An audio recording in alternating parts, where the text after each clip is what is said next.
I'm doing science in D&D to try and figure out the color of magic. This is arcane spectroscopy, which is directly built on some of my theory of magic. Now, I am absolutely loving this work so far, but a friend of mine was like, why are you doing this? You want to do science outreach, right? Like you want to teach people science. Why are you focusing on what feels like a very specific part of science? Now, spectroscopy is really specific, but it actually lets me talk about just about everything big in physics. So what is spectroscopy? Well, to put it really briefly, we have light coming in and then it hits these kind of two slits or many slits, and then that causes this one bit of light to interfere with itself as a wave. And because of the different wavelengths of the different colors, you get different colors going in different directions. We can do this with a prism as well. What matters is we separate the wavelengths out and then we look at the different colors of light that we have or inversely don't have. So why do we care? Well, one of the interesting things is each element has a unique signature of the different colors of light that we'll see from it when we excite the gas. And the reason for that is because of quantum mechanics. You see, electrons are waves. In quantum theory, the way that we say an electron is orbiting a nucleus is that it's formed kind of a standing wave. So you can imagine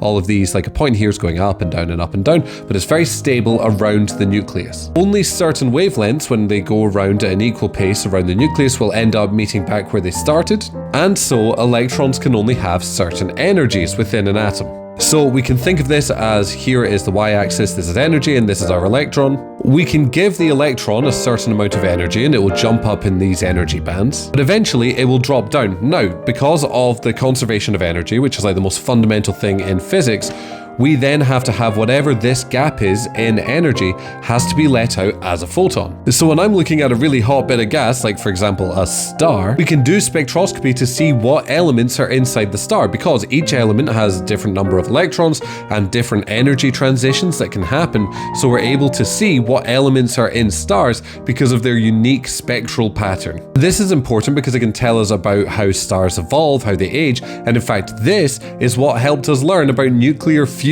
which is where two lighter elements, like two hydrogen atoms, meet together and form one helium atom, and due to something called a binding energy, that's actually a more stable structure, and so we end up with a little bit of energy being released, and that's how stars stay afloat. But this becomes even cooler when we have heavier elements which aren't formed in the main life cycle of a star, and instead we have two neutron stars spinning around each other, shaking the very fabric of reality of space-time, which is then picked up by the LIGO interferometer detectors, and then we point our spectrograms or spectrometers at the stars, and then we can see gold being formed. All of this, and I've not even talked about redshift yet. So this is why I chose spectroscopy. Not only is what is the color and the brightness of magic an interesting question, and if that sounds interesting to you, make sure to follow me because this is the kind of stuff that I talk about when it's not maps. Anyway, have a lovely day. Okay, bye.